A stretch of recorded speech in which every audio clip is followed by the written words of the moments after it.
Why is it possible for you to exist now? Why didn't this exist before? The number one thing is commercialization of LiDAR sensors. So this technology was not in devices before 2020. This is insane. This is exactly what the kind of like the pie gets 10 times bigger for everybody with technology. But nobody's like, LiDAR, the enabling technology. It's not like a sexy, like, oh yeah, LiDAR. You scan the space. You see I'm like this with my phone? Exactly, just up and down a little bit like this. And it captures a 3D model of the space. I can typically do a room in about 10 to 15 seconds. Oh, wow. And we merge all of that together into a full floor plan that's both in 3D and 2D. So install managers do tend to love us because we have a full 2D floor plan with dimensions of windows, walls, and doors, all shared automatically to them once that scan is created.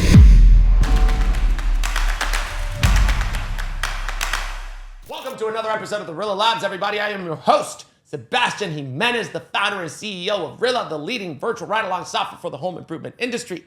Today, for this episode, I have the great pleasure of having my friend, Shelby Breger, who is the founder and president of Conduit Tech, which is an awesome startup building a platform for HVAC contractors that allows your technicians to build detailed design models of people's homes so you can literally show homeowners what the new units that you're going to install are going to look like, all right there in real time using 3D modeling, LiDAR technology, and augmented reality. You don't have to use the back office. You can have your technicians literally do designed models of people's homes right there, right then, increase your close rates. It's an awesome technology. I think it's one of the best startups around for the trades right now and one of the best startups at large. Today, we are going to dive deep into how this technology works, how it uses LiDAR, how you can use it for your business and implement it well and increase your close rates. We are going to talk about Shelby's background coming from Stanford University and choosing to build software for contractors. And we're going to talk about entrepreneurship and what it takes to build insanely great products and how you can do that for your business too. If you are an entrepreneur, if you are in the home improvement industry, and especially if you are an HVAC contractor, you are not going to want to miss this one. So please take a listen and take a second to subscribe to the RILLA Labs and find out more about RILLA at rilla.com if you want to learn more. Thank you guys so much for watching. Shelby, welcome to the RILLA Labs. Thank you for having me. It's great to be here. This is awesome that you're in New York. Shelby, for those who don't know Conduit Tech, please do a better job at explaining what it is, what I just did. It's hard to beat that, honestly. Like the energy is unparalleled. So I will do my best. But as you said, we build software for residential HVAC pros to stand out on site using high quality design work. And our main objective is to really get credit for that work that you're doing in front of the homeowner. So for us, what we help you do is design the right HVAC system install in a new install quote. By doing a simple home walkthrough, it takes on average 8 minutes. You scan a home using LiDAR technology. It builds out a 3D model, a 2D floor plan, and then we use property data as well as information about your location to be able to determine surface areas, heat transfers or heat losses, and design the right load calculation for that home. So what we're able to do is select the right equipment for that home and engage the customer at the same time. So it's all about, hey, we're going to walk through the home together. We are going to build out a 3D model or a digital twin, whichever you prefer, but a 3D model of your home. What we're building is a customized solution for you. It's all about customization and showcasing to the homeowner what you're doing as part of that process. And then you end with not only automatically generated ACA certified manual J reports that you can submit for permits and rebates, but you also end up with automated reporting as well as the ability to use augmented reality to visualize what that equipment is going to look like inside the home. So it is all about using design and high quality work to stand out and differentiate from your competition inside the home and showcase your huge quality commitment to that homeowner. And Shelby, you're much smarter than I am. Shelby she went to Stanford, and I went to NYU, which is like Stanford, dumber cousin. That's okay. So explain it to me, because I'm a little slow. Explain it to me like I'm a technician. Imagine I'm a tech. I go to the home. What am I doing with Conduit Tech? So you open up the app on your iPad, and what you do is you enter in a few details about the home. We pull in the property data. And what you start doing is you go room to room with the homeowner. You go together just as you would on any home walkthrough, and you scan. You scan the space. You see I'm like this with my phone? Exactly. Just up and down a little bit like this. and it captures a 3D model of the space. I can typically do a room in about 10 to 15 seconds. Oh, wow. And we merge all of that together into a full floor plan that's both in 3D and 2D. So install managers do tend to love us because we have a full 2D floor plan with dimensions of windows, walls, and doors, all shared automatically to them once that scan is created. But when you're walking through that home, all you have to do is enter the address, adjust a few inputs just based off of a series of questions we'll ask you, scan the home, and you generate that 3D model, that 2D floor plan, and that heating and cooling load calculation within 8 minutes. And so after I do that, am I then showing the homeowner on the phone or the tablet what the floor plan looks like and what their unit is going to look like? I'm literally showing them, this is where the unit's going to go. Here's your home. We just built it in 8 minutes. Is that what, am I tracking? Exactly. And it's like, here's your units right there. We're going to replace it with this one, and here's what it's going to look like. Exactly. Or you have a heat pump, and here's what it's going to look like. Exactly. So you're going through, you're building that model. You're also using augmented reality on that specific space to show, this is your options. You may have multiple options of what that install can look like. And that's where a professional in the home really stands out is you could have a mini split here. You could have a floor unit here. This is what your options will look like. And what I'm showing you is how this is going to be tailored to your specific home. And I have this 3D model that shows that not only I can use to explain to the customer, everything I took into account to come up with the right system for them, but I also have that so that my install team isn't flying blind when they come in. This is very cool. This is, and that's why I wanted to have you on the show. This is one of the most interesting. There's a lot of tech companies that are coming into the trades. You're one of the most interesting tech companies coming to the trades, and one of the most interesting tech companies that I know, period. Like one of the most interesting tech startups. Very kind. Because of this very, you have to have a lot of domain knowledge to understand the problem that you're solving, and a lot of technical expertise. You have to be very smart from the demand side, the product side, the technology side. It's really cool what you're doing. How did contractors, if I didn't have Conduit Tech, how was I just taking measurements manually of the home? How was I doing my job before Conduit Tech? I spoke to this awesome team in Ohio this morning, and their new team member who is new to the trade, he was previously a car salesman, and he was saying, I'm new. Yesterday I spent 2.5 hours measuring a home. And what his homeowner didn't know is how unique that is and how high quality of a service that they were receiving. What the homeowner probably experienced was wow, he spent 2.5 hours by himself just measuring out the dimensions of the space. And what we see as a huge opportunity is not only time savings for the contractors who are doing this really detailed design where they're spending hours in the home measuring and then hours in the back office actually creating the system designs to then be able to do what we can generate in 8 minutes.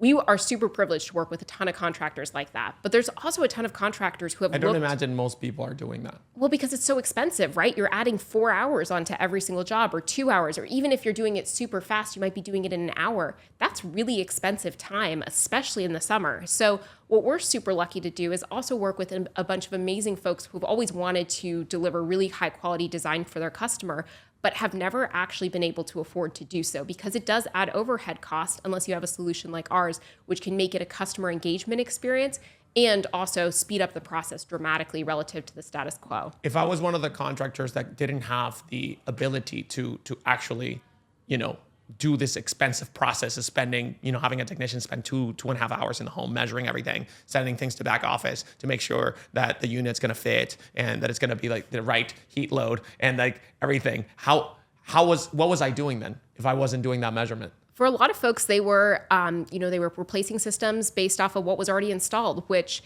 is, when you don't have an option, that is your best option, right? So they're not doing measurements at all? And not, there are plenty of companies that are, evaluating the ductwork to determining the system based off of what the ductwork can support. That's one way. Another way is that they were just replacing with what was already installed. And the reason that those companies were doing it that way was because it was too difficult to train their team on how do I do this design work. It was too expensive to do that design work if they were going to do it. And on top of that, there really wasn't that much credit that you could build in front of the customer with it. So there's not even that much incentive. Yeah, because you're not spending time with the homeowner. No. You're just going around doing yourself, the measurements. yeah. The homeowner's doing their own thing. Exactly. And then you come back later and be like, okay, here's what I got. after you've done all the analysis. This, with your technology, you literally built the entire thing with the homeowner right there and then, because you're going around taking the measurements, you told me that even the homeowner can go and take the phone 100%. and do it for you. So for people who are not, so the people that are watching, they're all over the home improvement industry. We got people that sell windows, siding, doors, flooring. We got people that are doing roofing, people that are doing plumbing. For those who are not HVAC contractors, unpack why is it so important to do this design work for HVAC contractors? I love this question because it's a question that people who are new to HVAC have as well. And it's for the very reasons that you work with all these trades. They're improving the building stock that we have out there. So when you replace windows, you're reducing the need for cooling capacity in that home in the summer because your windows are going to be way better than what you had in there before, either because they've been caulked or because you're improving the level of emissivity that's being let through. So the amount of light that's coming through and the amount of heat that's coming through. And so when you're making these changes to the building, you are transforming what it actually needs from a heating and cooling perspective. So if you go from single pane windows around the whole home to double pane low E windows, you're going to cut your cooling load so significantly that the system that you have installed might be incorrect. It's actually almost definitely incorrect, especially in humid climates where you need an HVAC system, an air conditioning system, to run continuously to remove humidity. And so when your system is sized incorrectly, you don't deliver the comfort that you're trying to deliver. And when your home changes, your HVAC system is not going to, what's already there is not going to serve that customer well. So let's double click on that. So first of all, you said something interesting there. You said it's almost certainly done incorrectly, because is what you're saying, most contractors ever have never had a easy way of doing these design measurements to understand what size the unit needs to be and what are the specs, right? So they're literally just putting, whoever came in first said, I'm going to play it by ear and be like, I'm going to put this size unit. And then whoever came afterwards was just like, let's just keep using the same size and replace that one. Is that what they're doing? It's a mix for sure. I think that people do the best they can, but what I will say is that 90% of systems in the United States are expected to have an airflow problem or a system sizing problem. So airflow being like your ductwork's the wrong ductwork or not maintained well enough, and system sizing being like you have too big of an air conditioning unit or too small of a unit, whatever it may be. But 90% of systems are estimated to have one of those two issues. And when you do the detailed design work, you're not just trying to, just for people who are outside of the HVAC industry, you're not trying to determine the size of the unit so that it fits. You're trying to determine the size of the unit for the energy needs of the home. Correct. So you're trying to say like a larger unit's going to be able to, power up a larger home, or a home, not only a larger home, but a home that actually needs more energy. Exactly. Because or needs more heat because the windows it's crap. Or you're in the Northeast, right? And it gets cold in the winter. Got it. So you're the size of the system determines the heating needs. And cooling needs, absolutely. And the heating and cooling needs determine the size of the system. Exactly. And what you can have is you could have a 5,000 square foot home in California, and you could have a 2,000 square foot home in California, and they could both require the exact same amount of heating and cooling capacity because of how well designed the 5,000 square foot home is. It could be super tight, which is just saying there's not draftiness. It's like well sealed, it has good ductwork. The ductwork's in conditioned space. Or you could have a 2,000 square foot home that's super old, super what we call loose in HVAC because it just lets in all this kind of air. You could have the ductwork outside. You could have really bad windows, and they could still need the exact same heating and cooling needs, but they're two completely different size systems. So your point around it's about what sort of capacity that home needs to meet the heating and cooling needs. It's all about determining that. And it's not just the size of the home, it's what is the condition of the home. And so as we think about everybody in this audience is thinking about how do we improve these homes to make them more comfortable, more enjoyable for every homeowner, those decisions have an impact. They're all circular. They all impact your heating and cooling needs. So then what Conduit Tech is doing is you're basically determining what the actual heating and cooling needs of the home are. Exactly. How do you, because you're going out and scanning. I get that there's tighter homes. If you have a tighter home, maybe with and because you're literally getting a 3D model of the entire home, right? Yeah. And you said it takes 8 minutes to do a room. Is that what you said? It takes 8 minutes from start to finish. So that's our 8 minutes the whole time. thing. So just 8 minutes to scan the entire home. And to fill in everything else. With the walls and everything. Exactly. How does the LiDAR know that there's a window there and not a wall? This is where you'll notice that I am an econ major, not a scientist. But what LiDAR is using is we are measuring the amount of time it takes to send a light beam out and how long it takes to bounce back off that space. So what it knows is it knows that if I scanned this space right here, it knows that it's about like 2 to 3 feet from me, and then it'll measure back. Actually, it's far more precise than my eyeball is. I have no idea if this is 2 or 3 feet. But it would know that this is exactly however many. Because it's sending a light beam back and forth. Exactly. And it measures like how long it takes the speed of light to travel. Exactly. Yeah. And with light, with windows, it knows that it's the way it's bouncing back is different. So it's able to determine like this is a wall, that is a window. And it's not using computer vision, it's just using the laser beam. Just using the LiDAR, yes, sensor. And for people who don't know LiDAR, explain what LiDAR is for people who don't know LiDAR. Yeah, so it stands for light detecting and ranging technology. It's used in a ton of different applications. There's different levels of how powerful those sensors are. The ones we're using are the ones that are in iPhone Pros and iPad Pros, so they're everyday devices. So they're not as fancy as the ones that are being used in self-driving cars, but they are really powerful to be able to determine distances. And that's the primary use case for a lot of the different applications of LiDAR is using those light beams, much like cameras do, to measure how long it takes to come back and use that to equate distances. And that's how we're able to build that 3D model and that 2D floor plan without taking a video. Why is it important to do it without taking a video? Mostly it's just about explaining to the customer what you're doing. There are plenty of folks who would feel really comfortable saying, hey, I'm taking a video of your home. We need this for our install team. And there are plenty of teams that actually do that. But what we find is that it puts every homeowner at ease to know like, hey, there's no, this like photo of your kids. We're not going to capture that. Nobody's ever going to see that. This is just an anonymous 3D model. And everybody's used to people being able to see the exterior of their home, which is far more personal than, a blank white wall that you see in our 3D models. Right. But it's about making sure that they can feel comfortable and confident that there's nothing personal being shared in any way. And of course, we take privacy super seriously, so there wouldn't be either. But so I'm getting this all mapped in my head. So you are using LiDAR. You go around 8 minutes. You do a whole scan of the entire home. Exactly. The scan gives you how many. It knows how many windows there are, right?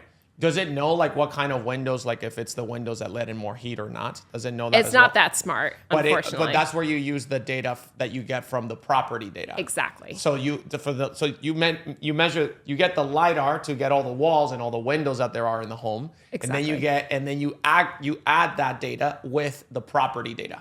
And exactly. The property data, so explain the property data. Yeah, so there's a range of different property data that we pull in. The first one is going to be like your average, what does Zillow offer, essentially, is what we're pulling in, is what is the information about, the building age, yes. What is common for that region? So what is building code is the next question. So for example, in the 1940s, there was no requirement for insulation pretty much anywhere in the country, in the ceilings, in the walls, whatever. But now when a home is built in a home built in 2010 has different requirements, regardless of where you are in the country. There's going to be insulation in the walls. There's going to be insulation in the ceilings, in theory. In practice, who knows? But what is expected from building code changes over time. So what we're doing is we're taking location, we're mapping it to building code, we're mapping it to what's available in the property data, like number of bedrooms, things like that. And then at the same time, we're also looking at your specific city or your town. We're mapping that address to the nearest weather station and figuring out how many days of the year are this amount of temperature, how many days of the year are this amount of temperature, and using that to model your heating and cooling consumption throughout the year.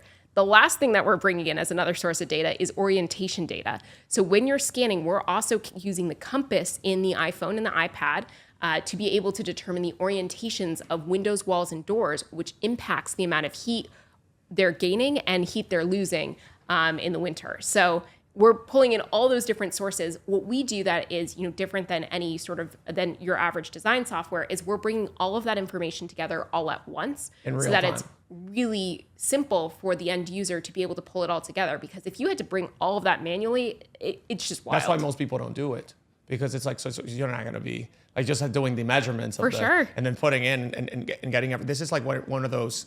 It reminds me of RILLA when we started the virtual ride-along software. One of the things we didn't know that we were going to do is like when the person's going out there doing a physical ride-along, the manager, and they're looking at the rep, there's so much information that misses the human eye and misses the human ear. Like, for instance, I can see, like, most managers, they take notes of what they want to give feedback, and 90% of what they thought that they wanted to give feedback, they only give 10% of the feedback that they wanted to give because they forgot most of the things. And then there's things that they can't even see. Like the talk ratio that we measure. How long is the rep talking versus the customer? The talk speed. Like the you're gonna miss so many. The orientation 100%. and the type of windows that there are. And if you want to really do that detail, and that's why most contractors didn't do it, which is why they have the wrong kind of system for the home. And so just to summarize what you guys are doing, you guys are literally putting in all this data, property data, compass data, LiDAR data, and then some inputs from the user, you said? So you can update anything. So you can update it. So like if we'll give you the defaults. So if Zillow had something that was wrong, you can go and say like, no, this house doesn't have the whatever windows. It has this type of windows. Exactly. So then you do that. It takes 8 minutes to do that. And then your algorithm says, this is what the unit needs to be. Exactly. So what does it give the contractor?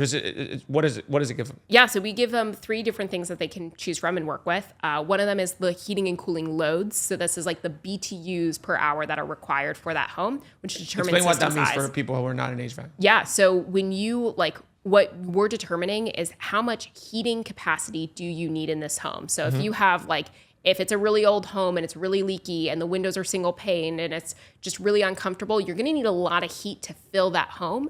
And that's the number that we're spitting out. We're also spitting out the cooling need for that home. Okay. So that's what is the main driver of what determines the system that you're going to pick. So we first help you pick that equipment size. The next question is then selecting your equipment. So we give guidelines based off of what's called Manual S. I know there's a lot of manuals, but we give guidelines based off of Manual S of what is the range of equipment that can meet those needs. So you can select from your manufacturer what exactly you want to install. And then the last thing that we can help with, and some people choose to use all 3 of these functions, some just use one of them, which would be the cooling and heating loads. But you can also evaluate the airflow. So we can help you if you assign out your rooms and you say, we have these 5 rooms, I want to determine what airflow I need to deliver the right heating and cooling needs for each one of these, because for HVAC, it's both airflow and the capacity needs that you need to consider. You can also see what would my ductwork need to deliver to each one of these rooms. So those are 3 different outputs that we can generate for that user. But it really, the first and foremost thing that people started using and the first thing we built was all about system sizing, because that's the piece that we could really dramatically simplify. And those other outputs sort of fall out of having done an appropriate system size. Doesn't it, could this not be like a cost savings for the contractor and for the homeowner? Because you could be like, hey, this home actually doesn't need this big of a system. So we're going to design a smaller system that's actually going to cost you less money. Absolutely. And it's funny, some people will be like, well, then I'm going to make less money. And it's like, no, you're going to have less callbacks because you're installing the right sized equipment. And the other thing is that, frankly, every contractor we work with is a premium contractor. They're the best of the best. I know that. I'm very confident in that. And the same is probably true for RILLA, is you work with the best contractors out there.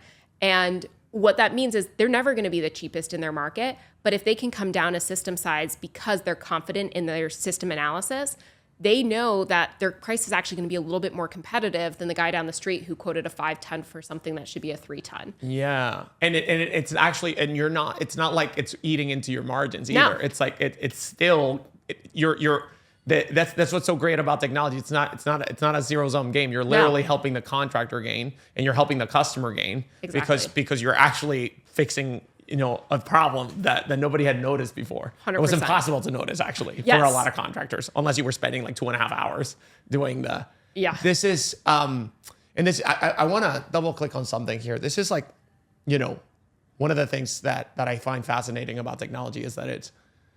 The best technologies just simplify things, and it's so hard to make things simple. It's so insanely hard. Like the iPhone, like this is a wonderful piece. Like there's so many parts that are coming into the iPhone. There's like, the hardware, there's the chip. How do we get the chip? There's just like the glass for the, there's so many decisions and so many things that had to come together to make the iPhone. Yet it's such a simple thing. You just like swipe with your finger. It made it simple, right? Yes. But it was so much harder than making the BlackBerry and making any other phone that ever exists, like taking away the keyboard. It was so much harder, but you simplified it. Yeah. And the way that's kind of what I'm hearing here. It's like you're doing so many hard things of like pulling in so much data that would have been impossible before. And you're making it so fast and so simple for the contractors that all they have to do is go around with their phone like this. Yeah. 8 minutes. And then show the homeowner and be like, this is what your system needs. And here's what it's going to look like in your home. Exactly. Just simplifying the experience. There you go. Instead of having, because the way, what I'm imagining is that before, even the contractors have wanted to do this, a very detailed design for their homeowners. They had to be involving the technician for 2.5 hours. They had to be involving the back office, right? So, and how many people at the back office? The install manager? Yes, the install manager often bore the grunt of it because they might get a system size and then be like, actually, this isn't even right. And then they might have to even go back out for another site visit.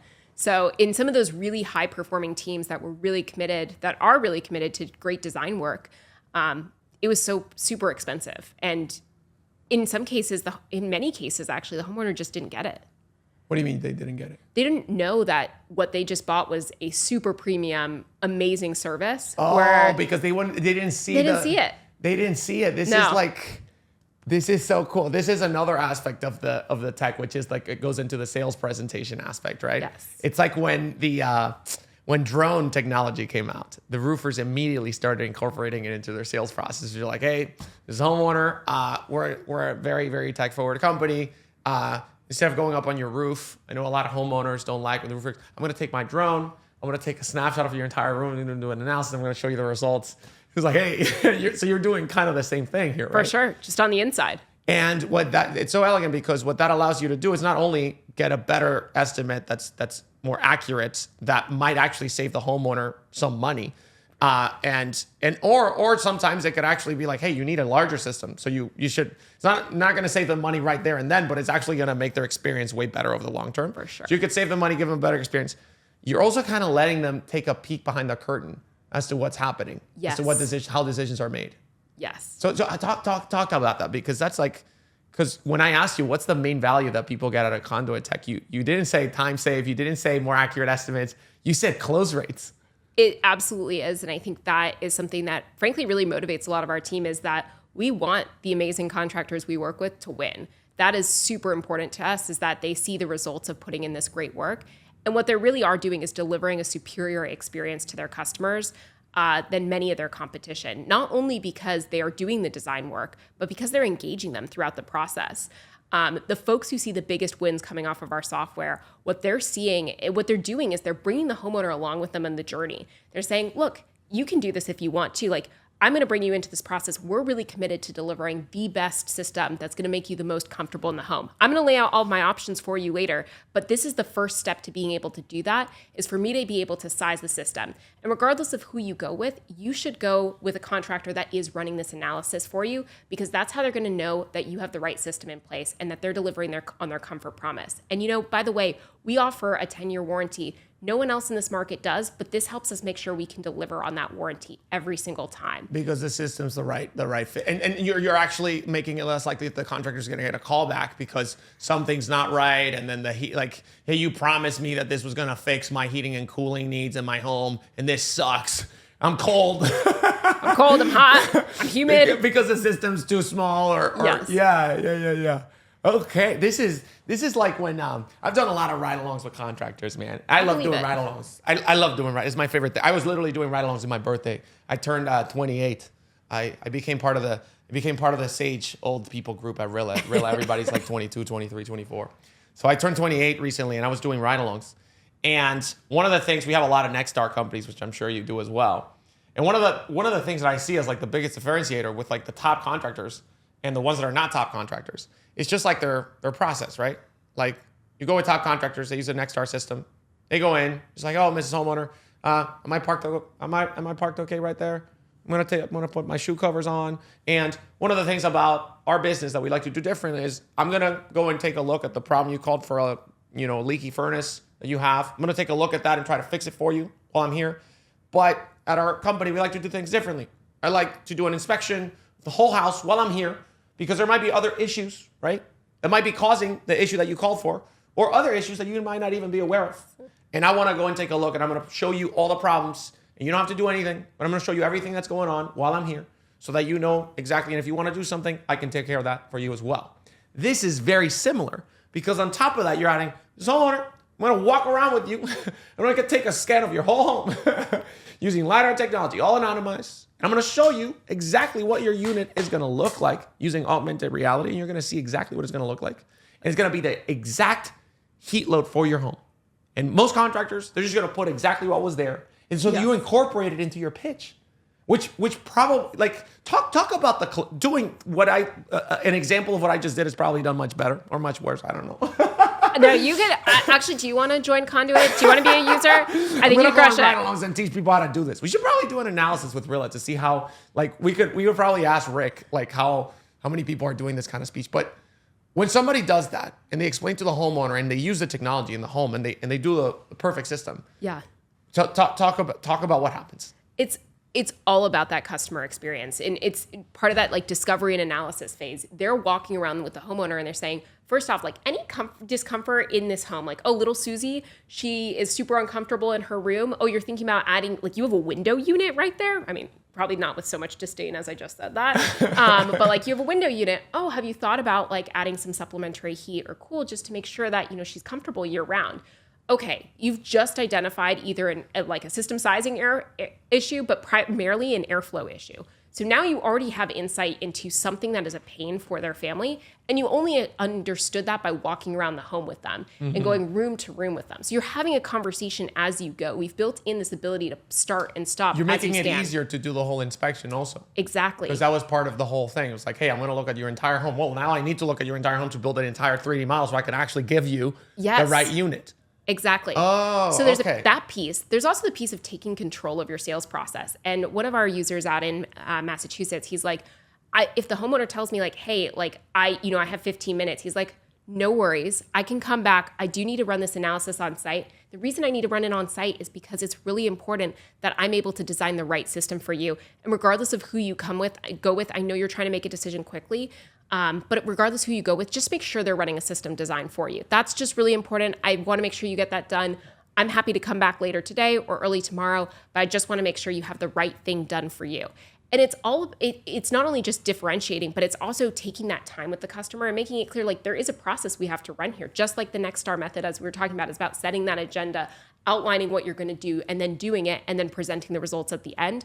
We're supporting that whole process because we're helping that contractor, I think to quote Tony, this user in Massachusetts, take back control of his sales process and spend that time in the home that you know is so critical. Yeah. Time at home, people. Time at home. We spend more time at home with people. It's literally correlated with average ticket increase. It's correlated with conversion rate increase. The more time at home you spend with your homeowner, the more likely they are to spend with you. This is a great way to generate a really engaged. It's almost like a little game. It's like, hey, you want to take the scan, you take the scan. Let's walk around. We're going to be identifying issues together, right? Yes. And so you're spending time together. You're not on your own just doing the inspection. You were there with the homeowner showing them because it takes 8 minutes, and then you could talk about the whole thing. And then you're co-creating it. That's the thing, is like you're developing the solution with them. You're gaining their buy-in as you're going through it because, you know, okay, you said it's really uncomfortable in here in the summer, this entire west-facing room. Shocking. West-facing means that you're getting more sun in that summer. It's really uncomfortable. It's the reality. And so you talk about that and you're like, you know how we're going to help make this a better solution for you? We're going to install a variable speed equipment. And yes, that is the top of the line equipment, which will increase your average ticket size. But what you've done is you've identified the problem, you've shown them the data and the analysis behind it. And then you've also explained to them, look, you don't have to go with this. I have other options for you. But if we want to solve the problem in the best way possible, we're going to get you that variable speed equipment so you're comfortable year round in here. Now, it's okay if you don't want to. I have other options for you. I just want to present the best possible thing for you and then talk about how we can work around whatever your budget is or however you want to frame that. Tell me about one of the, it was a technician, you said went from 43 to what? 43 to 70% close rate in his first couple months on Conduit. Huh. That's almost like a 90% increase, 80% increase? Yeah, I mean, if you're starting at 70%, unfortunately, we can't get you a 90% close rate on 70%, 90% improvement on 70%. No, but you can. I mean, that's almost if you go from 40 to 70, that's a 80%. Absolutely. Almost like an 80% increase in close rates. For sure. That's insane. For him, and this is also like where like I love working with RILLA users because like there's a commitment to coaching and figuring out, what's the right scripting around this. Obviously, I have plenty of ideas on the right scripting around it, but it's around it's using that technology to build that relationship. And so this user who had that conversion increase, and we see this across the board, this conversion increase was driven by not only how he was using the technology, but how he's incorporating it. Exactly. So because it like what you said, it's not just like, hey, there's like what's happening in the back end. Yes, you're saving time. Yes, you don't have to involve your install manager. Yes, you're actually getting a more accurate estimate. You're doing all of those things in the back end. It's actually generating that little game and dance with the homeowner. Exactly. That makes the biggest impact for your business. And when you're able to do that effectively, it's like, something like that. It's like financing. It's like any other technology. When you incorporate it into your system and you're able to present it well, it increases your close rate dramatically. We're going to have, after this, Shelby, we're going to do a RILLA report on this. We can actually go ahead and see. I want to do this. What are the 100%. differences? What are the differences in close rates when technicians incorporate some sort of literally or Conduit Tech, you could or some sort of design element to their presentation when they're walking around with the homeowner and doing this little game and dance. We could totally do that. I also just want to I want to listen to all of our users and hear I hear from our users who are seeing the best sales conversion results. They tell us, and it's like my favorite. It's my favorite thing because it means that they're winning by doing the best possible work for their customer, and I love it because I love seeing them win. And I just want to hear what are they saying that's really working? And they tell me, they share with me, but I can't do it as well as they can. Yeah. And I yes, 100%. What for the ones that are, every time that there's new technology incorporated into the technician's workflow, there's always the problem of how do you get them to use it? Yes. So how do you get them to use it? So we are very hands-on. We take onboarding that's part of our process is I talk about it all the time. If we're doing a demo, I'm talking to you about onboarding because this is something we really believe in is that you have to dedicate time to learning it. And our process is it's part of the sales process. We want you to feel confident before you go in and do this in front of a homeowner. So we do 3 guided sessions and they're all about we make you scan every single time and practice because that's the biggest change to your workflow. Everything else is actually not that big of a difference. You're still doing discovery, but it's all about how do we actually just get you over that learning curve and feeling like you can do this in front of your homeowner and be really confident doing it. And that's what our entire onboarding process is about, is actually just creating that emotion that I feel confident doing this because outside of scanning, we can help you with everything offsite. We can help you perfect your results. We can help you work on your scripting. We can do all of that later. But scanning is the one thing you got to do on site. And it's about making sure you feel comfortable doing that in front of a homeowner and using it as an engagement tool. So 3 guided sessions, you mean let's say you have a company that has, 40 technicians. You sit down with them for an hour? An hour at a time. We try and do it within those first 2 weeks on the platform to make sure. And then the 3rd session, we like to do one-on-one. And what are they doing in this session? They're walking around scanning? Yeah. We in make the them room scan. That they are? Yes. We make them go into multiple rooms. When you have 40 people, it's a little harder. Are you on Zoom doing this? So we'll do it when it's 40 people, we might do it in person. When it's 5 people, we'll do it over Zoom. And we always have a person on the ground who's feeding us back information but we're watching them and I'm seeing on the back end their projects come through. You're seeing the data. And I'm saying, okay, one of them comes back to the room and you're you're not done, Jim. Go back. Exactly. I'll pull up his project. I'll show him hey, looks like you scanned 1 room. Great job on that 1 room. Time for the other 2. And so when it doesn't work, why doesn't it work? In terms of implementation? Yeah. What are the best contractors doing really well to implement this correctly? What goes wrong? Number one thing is management. Mm-hmm. If that is who is the manager and how committed are they to helping their team change their process? And there's one team that I always refer back to this. We called it Doug's Boot Camp. And what Doug did was he said, we're going to pull everyone together. It's going to be a 1-hour session where we're going to run this and I'm going to time you and we're going to race each other to see how quickly we can analyze a home. You're going to have 10 minutes the first time. You're going to have 5 minutes the second time, which is most people, our average project is 8 minutes. So you can do projects in 5 minutes. But the goal was we're going to race each other. We're going to get this nailed down pat. And what that showed to me is the management attention to be we're going to run this and we're going to dedicate the time in our sales meeting to do this, to invest in learning this and just getting reps of doing it so that you don't feel like you have to do these reps outside, at home, whenever. But management buy-in is like the number one piece, and management commitment, because our team will offer all of the onboarding, all of the training, all of the ongoing support that your team needs. But we do need the manager to highlight, hey, this is important to learn as part of your process. This is our process now. And we see great success with that. But managers are like our number, like that is the number one thing that we love, is when we get to work with a really exceptional manager. You show me a great team and I show you a great leader. That's what it is, man. I love it. So leadership, that's what our good friend Jocko says. You change the leader in any situation and the entire thing changes. So management. Shelby, why now? Why is it possible for you to exist now? Why didn't this exist before? So the number one thing is commercialization of LiDAR sensors. So this technology was not in devices before 2020. So it's only in the last 4 years that it came into the iPhones. That it came into the iPhones and 2020, iPads. 2021. Exactly. Why did they bring that LiDAR tech? I'm not thinking that Apple was thinking of HVAC contractors when they put that in the Unfortunately not. They should have been. We all would be so much more comfortable in our homes. But, but why did they do that? So the reason that they did it is for their I'm not on Instagram, but if you were, it's for those Instagram models. It's about like the really good camera quality. They use LiDAR as part of the depth perception, like portrait mode, I think, relies on LiDAR. And so they're using these LiDAR sensors for a couple purposes. One is part of their camera technology.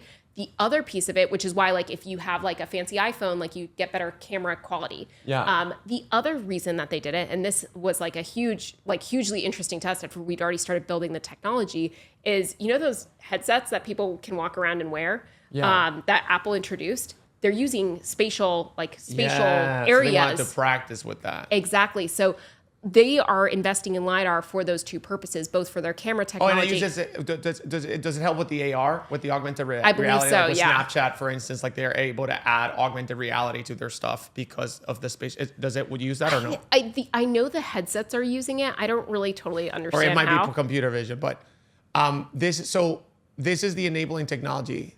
I want to double click on this because this is super important for people to understand.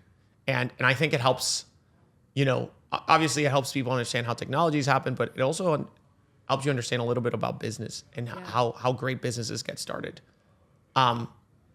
Any great technology business is usually created with like a foundational technology that enables it, right? Yeah. So like, for instance, Uber would not have existed without the iPhone and without location services. Instacart would not have existed with mass adoption of iPhones and internet services so that you could literally have a bunch of people in one area that you could use as people that would go and pick up your groceries with location tracking and everything so that you could see the map and everything, you know what I mean? So the drivers could find the riders and each other, right? You need location services, you need phones that have GPS, that have Google Maps, all those different things, right? So Uber started because of that, right? There's like, and now everybody's talking about AI, and it's certainly an enabling technology. It enables RILLA. But RILLA is also enabled by other technologies, like for instance, like the iPhone, right? We're enabled by the iPhone. You're enabled by the iPhone, and sometimes the enabling technologies that happen are not like at the big forefront, and the people are not talking about it. I recall Figma. It was basically like a technology that allowed them to build design tools online. Oh, interesting. Like, so that you could collab, because that was their big thing, that you could go online and collaborate with designers, and Adobe's all like you have to download it and do it on your computer and then send the file. And Figma, you could just collaborate in the cloud. And there was like a particular technology for websites. Yeah. It was like this, I don't know if it was like a HTML or a CC. It was like some code, some weird code, some niche code that was developed. And then Figma was like, oh, we could now with this niche, nobody gives a crap about technology. We're gonna create this thing. And at the time, nobody was talking about that technology. No. Nobody was like thinking like, oh, this little thing for websites to like. But the founder of Figma saw like, oh, that's a great business. And that's usually how great businesses get started. It's like some foundational technology that got started maybe for like a completely different purpose. Yeah. Right? Like got started for like cameras for Instagram models, right? And a visionary, an early adopter visionary comes along and says, wow, this thing just opened up this massive problem that existed. And this LiDAR, right? Not not a lot of people, I don't hear a lot of people talking about LiDAR, right? And like how it enables all these different use cases. It's all like AI and ChatGPT and natural language processing, which is some of the best businesses because it's usually not the ones that has like a massive amount of competition. No. Right? Because it's all like this, because it doesn't have so much, and that's why I find you so interesting as a concept, right? As a technology, because it's like, while all this stuff is happening over here, there's like this very interesting stuff happening underneath. Like, look, just the things that we talked about. 80% increase in close rates, saving 2.5 hours per technician per call, or enabling to do technicians something that was completely impossible to do it before. Yeah. This is insane. This is exactly what the kind of like the pie gets 10 times bigger for everybody with technology. But nobody's like, LiDAR, the enabling technology, it's not like a sexy, like, oh yeah, LiDAR. But that's so cool. That is so cool. It's a lot of fun. It's a lot of fun. I just wanted to click on that because it's for people who are interested in businesses, like this is usually when the most amazing opportunities happen. Yeah. When some new technology enables something new. And it's so funny with this one because it literally, LiDAR, I just looked this up before the podcast. It got started in the 1960s by NASA scientists because they wanted to measure the distance from the Earth to the moon. And they still use it for that. Yeah, but there was like a bunch of scientists sort of like playing a game. And that's usually how new technology just first starts, the nerds start playing with it. And then the visionaries come along and say like, hey, we can enable this thing with that. So that's awesome, man. So good job. we're very grateful to the nerds. And Shelby, why are you here? Why are you doing this? What led you here? It has been an amazing journey, honestly. But what led me here was I was curious about what can I do to accelerate energy efficiency and make it like this triple win scenario where the grid benefits because it's more stable, homeowners benefit because they're either more comfortable or they're able to reduce their bills, and contractors can benefit because it's better equipment with higher ticket sizes being installed. And by the way, there's often rebates that can offset those costs to homeowners. And that was the opening question, which was like, how do we drive this? And I met my co-founder, Marissa, who is amazing, and we just started exploring. So we spent 9 months before we even founded a company just learning in the industry, and within 2 weeks we're like, we want to work with contractors. Like, we want to help solve this problem, not from a homeowner angle, not from a utility angle, but from a contractor angle, because nobody's supporting them. And this industry has not seen too much technology enter and support it. When you compare what exists in so many other industries like healthcare or B2B SaaS or any of these things, like what serves those companies well from a software perspective, that does not exist for the trades. And now it's all getting built. So there's some incredible companies like RILLA that are doing this work and are releasing new technology to really transform these workflows. But we kept hearing so many pain points. We would interview contractors. We spoke to hundreds of them before we even started building a company, just trying to understand like what are some of the challenges they're facing and how could potentially technology help. And we played with a lot of different ideas. We worked on incentive finders. We worked on like rebate application fillers. We explored predictive maintenance. So we like built a little hardware prototype of it. We did a whole bunch of different things, but ultimately it kept coming down to like, what are the pains that contractors are experiencing in the field every day, and how can we use technology to help them? And that was the opening question. And we just built prototypes, listened to the feedbacks, heard what people had to say. And if somebody's like, oh, that's nice, it means they're not interested. Yeah. It's not good. It's not like, that meant we had to drop it. But when people are like, oh my God, that's amazing, this would transform my workflow, or oh my God, I've never been able to do this before, but now I can, that's when we started doubling down. So we started building what we now have as this HVAC system design and sales tool. We started building its current version in October of 2022. And we released tiny little things to what we called our development partners, so our early contractor partners. And we would get their feedback and hear, okay, this is really working. It needs to do this. It needs to do X, Y, and Z. And the amount of time that people were willing to give us, expecting nothing in return, just to try and move the ball forward for the rest of the industry, was just insane. I had a contractor who I'd never met before just invite me over to his home. And he's like, yeah, let's test it on my own home. And I'll let you know what my feedback is as a contractor. And I was like, all right, let's do it. Drove over to Sunrise, Florida, and here we were. And just the generosity of the industry, and then also the reception of every time we had a new release was just insane. And that's determined everything that we've built thus far. It's going to determine everything that we have going forward. Every feature we've released has been based off of the feedback that we got about the prior version, and then just trying to improve it continuously, and then also expand how we can meet those core needs. So you didn't grow up in the trades? I did not, no. So your parents were not contractors? They were not, no. You grew up in California? Yes, the hated state of California. It's really beautiful there, I promise. And your parents were in tech? Yes. And you had nothing to do with the contracting business? No. Me neither, by the way. So I'm coming from but you said that, and how many markets did you look at when you were exploring different, markets, different ideas with your co-founders? How many markets did you look at? We were looking purely at energy efficiency for buildings. And within a few weeks, as I mentioned, we interviewed people in utilities, commercial buildings, residential buildings, contractors.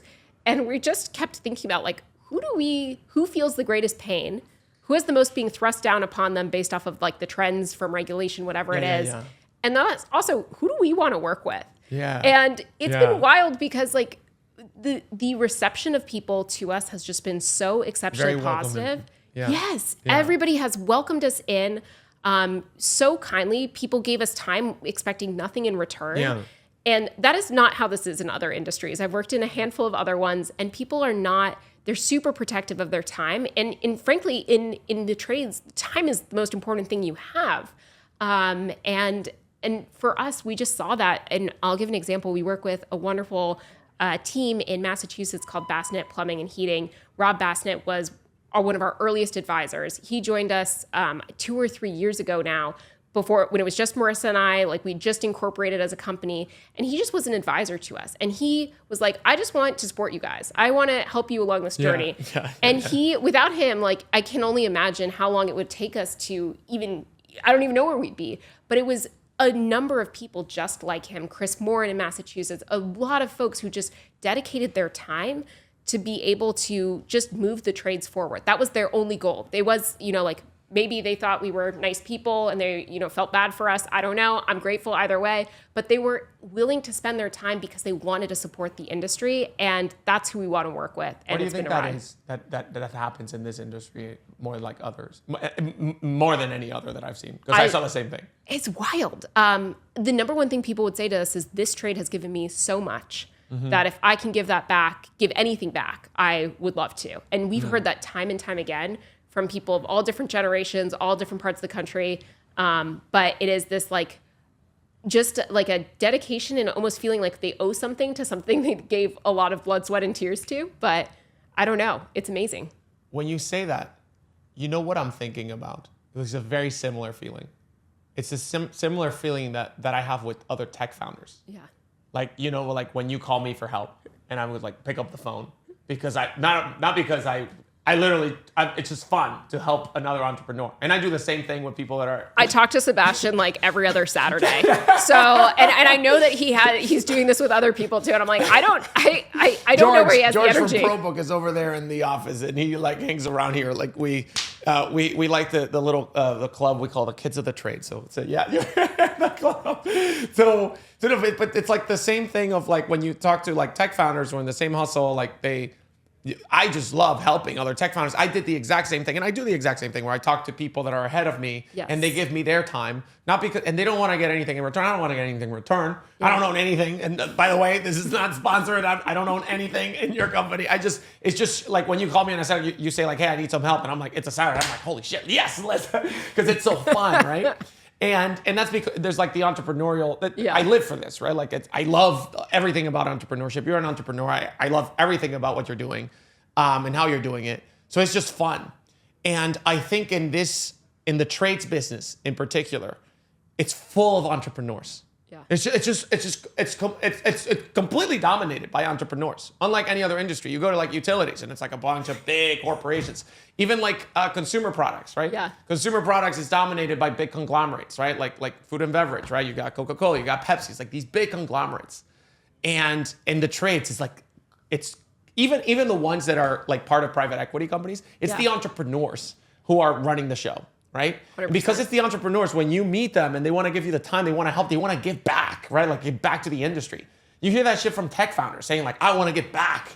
like Steve Jobs used to say, like, I want to give back to Mark Zuckerberg and pass the baton to the tech founders that came before. It's like the same. It's not about tech. It's about the entrepreneurial mindset. And I think that, and I talk about this. I scream about this at the top of my lungs all the time, everywhere I go, all the conferences. Is that I think that the industry was always ripe for innovation. Always, like the type of people that work in this industry are just insanely entrepreneurial by nature. They're insanely innovative. They're because you have to be. It's an insanely complex business, and you have to have a lot of things going right in your head to be able to run a successful contracting business. And I think for the longest time it was just like neglected by technology. That's just what I think it was. I think technology was like chasing, other things. Like VCs were funding different things. B2B SaaS, right?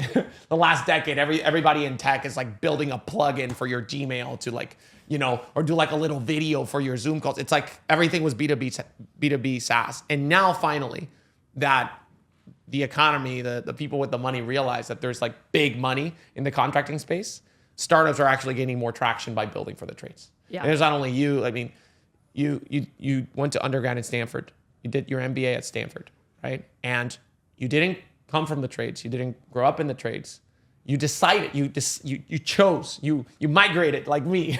Yeah. I almost came in like a refugee. You came in like one of those people with the big visas, you know what I mean? You're like a scientist that got... It's definitely not true. I have an econ major. I was a refugee. I came into the trades like a refugee. I'm like, please, somebody. You came in with a very specific choice. And right now, especially like after COVID and everything, the trades is attracting so many talented and smart people, right? You're a perfect example of that.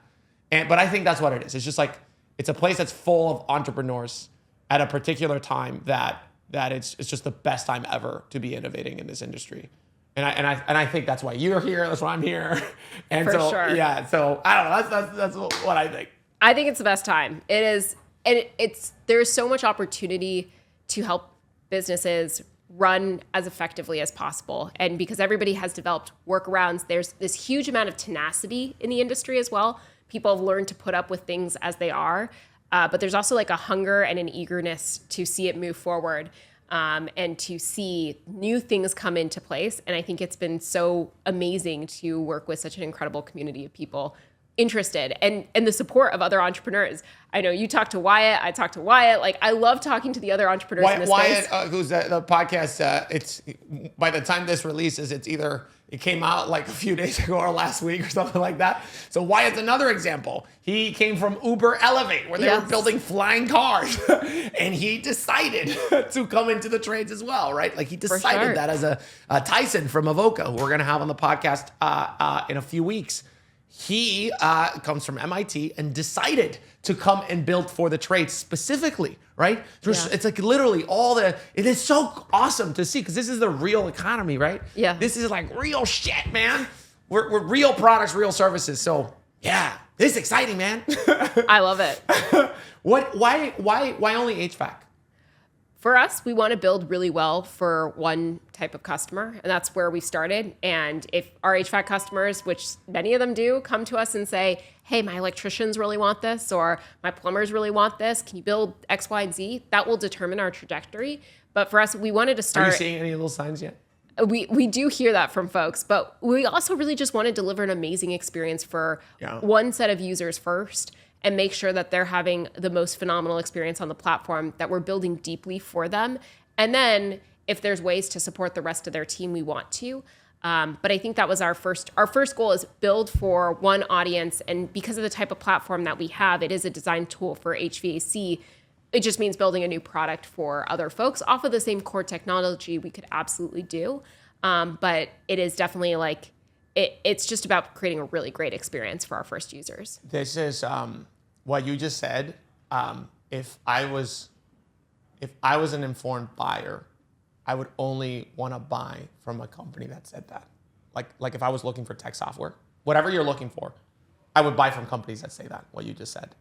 A lot of people, they just like see tech as tech, right? Yeah. Like it's like, oh, yeah, it's LiDAR, you do the scan, you could do the scan for the repipe if you're doing plumbing, why don't you do the same scan, right? No, not right. Building, like we talked about, building things that are very simple it's the hardest thing that you could possibly do, to make things insanely simple at the last mile and delivering the last mile of the product. I'll give you an example with RILLA. People ask us like, oh, why don't you just sell to everybody? Like, everybody does sales. There's like millions of outside salespeople in America, right? Why don't you go and sell to car dealerships? Why don't you go say, it's like, yeah, we could, but we choose not to because we don't want to just build a product that's fine. We want to build a product that's insanely great for a particular group of people. And you can't build something that's insanely great for everybody. It's like the founder of Airbnb, Brian Chesky, said the best advice he got from Paul Graham was that the best advice he got ever was that it's better to build a product that 100 people absolutely love and adore and cannot live without than building a product for 1,000 people that just say that it's fine. That's great. You know? Because it means that you don't have a great product if you just have a fine product. Yeah. And fine products don't survive, actually. In order to get somebody to change their workflow and to change a habit in their day-to-day, which you have to do with any new product, that's why it's the disruptive part comes, because you have to change something about your day-to-day. That's why it's disruptive. If you have to do that, it's just an insanely hard thing to do. So it must be compensated by getting insanely great results or getting an insanely great experience. And so with RILLA, for instance, just to give you an idea, when we started selling to home remodeling contractors, windows, exterior contractors like windows, siding, flooring, doors, we started going into interior. It's very similar. Then we started going into, when we got to a certain scale, we said, okay, we're comfortable with, we have this product is working really well. Let's go into the adjacent markets, which was for us HVAC, plumbing, electrician. Just doing that transition for us meant that we were now dealing not just with pure salespeople, we were dealing with service people. Yeah. So it's not just sales, it's service. And so like, just the way we do the same thing you guys do, we onboard technicians and salespeople into the platform. We do a launch meeting where we explain RILLA to them and we explain how to use it and we onboard them and show them how to turn on the app and all these things, right? When we used to pitch for home remodeling, it was all about sales. And sales is a sport. And you're going to get coaching and training just like the best athletes. You're going to have a coach in your pocket and you're going to improve your sales and your money and your blah, blah, blah, blah, blah. When we started saying that same product, same concept, we started using that pitch with technicians. As soon as we say sales, they were like, what? You're done. They were like, what? So I'm a service person. So then we had to find, after doing that, just that little thing, was not creating an amazing experience pound for pound from onboarding to you know what I mean? Nothing to do with the product, just the implementation. Yes. So we had to change the pitch from okay, it's not about sales, it's about improving your soft skills with customers so that they can have an amazing experience, so that you can have a better experience with your homeowners, so that ultimately you can be better at your job. Yes. Same thing, slightly different pitch because it's a different persona. And there's 1,000 little things like that. Right? Like for real, and you know what it is for, you guys have the data for the home where your algorithm can determine the temperature, right? Temperature doesn't matter that much if it's a plumbing system or if it's a different type of system. So building something that's insanely great, and people who do that, who choose when they choose to stay focused, those are the people who build the most awesome products that you're ever going to see. That's our goal. Yeah. That's our goal. So thank you for saying that, because I get the same thing. It's like, oh, you should expand. You should go everywhere. No, we want to build something great. I sometimes feel mean because somebody will be like, I love this product.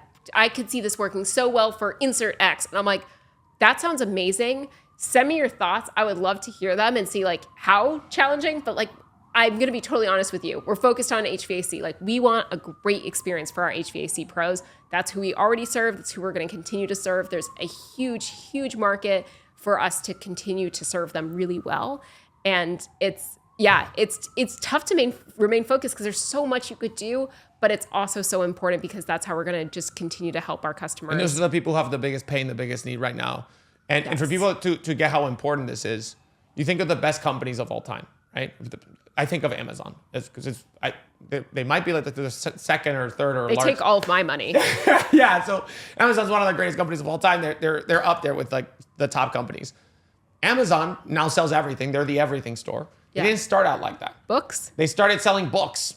That's it. They sold books for the first 5 years. They only sold books, and that was it. And it was Jeff Bezos in his apartment packaging books with his wife and a bunch of other people, his ex-wife. Yeah. And they were just packaging books and sending books online.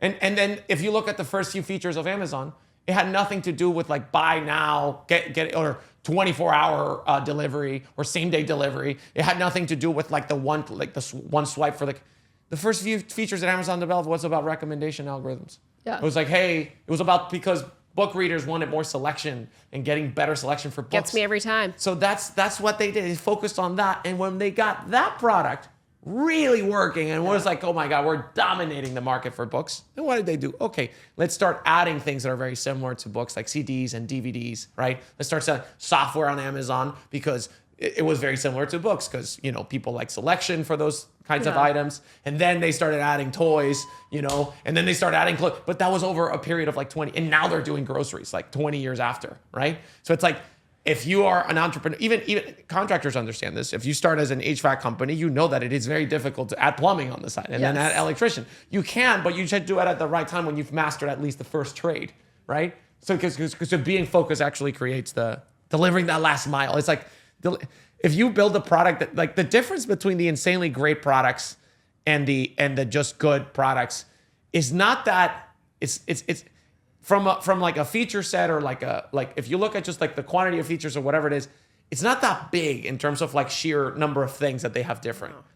But the last few things that the great products have make so much of the difference. You know what I mean? In terms of the experience. Yeah. This is one thing that like I am constantly blown away. We have the most incredible design principal on our team who has totally transformed the user experience of our platform. It has changed 3 times in the last year, the entire user interface, and it is like a completely different product.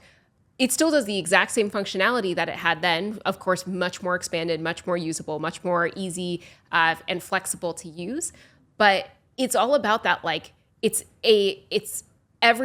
taps make sense. The next steps make sense. And these small things that I would have never thought to think about as somebody who doesn't come from product design make all the difference. Yeah. And it's all about, like, to your point, it's that last mile. It's like perfecting that piece of it, but it is the difference between good and great. It's the difference between an amazing customer experience and not. And the same thing is true for all of our like HVAC customers, is that for them, it's every single person who touches that home is an opportunity to make it so much better and to make that entire customer experience one that gets referred every step of the way, because there's clean handoffs. There's a great experience when the CSR picks up the phone and then hands it to the sales guy, who then knows exactly what's going on in the home, who then passes off the designs to the install team. Every single piece of that, it's for every business, it's about how do you perfect every single step of that customer journey for them, and it has to be focused. What's next for you? What are you guys building now? We are continuing to double down on our HVAC, so we want to build more and more sales engagement tooling. That was one of the biggest learnings of the first year of our product being on the market, was that we saw people saw the sales value, and we're like, amazing. It's, you know, time savings obviously matters to a segment of our users who've been doing this design for a very long time. And that's going to continue to matter. We're always going to care about that. But what really keeps people on the platform is that they're seeing an impact when they engage with their customer. So everything we build is how do we help transform that relationship with your customer and continue to build value on site, demonstrating the quality commitment that you have. So more and more customized sales tooling is what's on the roadmap. And then whatever our customers ask us for, and really show that they need in our user research, because that's what determines our entire product trajectory, is what do our users need and want. All right. So Shelby, where can people find out more about Conduit Tech and yourself? Yes, you can find us at getconduit.com. And you can reach out to me on any one of the platforms that I attempt to be on. I'm not a very good social media person, I'm not gonna lie to you. I think I do have an Instagram account, but we are on Facebook, we are on Instagram, we're on LinkedIn. And then anyone can reach out to me directly at shelby@getconduit.com. Awesome. Shelby, so great to have you here. This was awesome. You are one of the best people I know in this industry. So thank you so much for being here. Right back at you.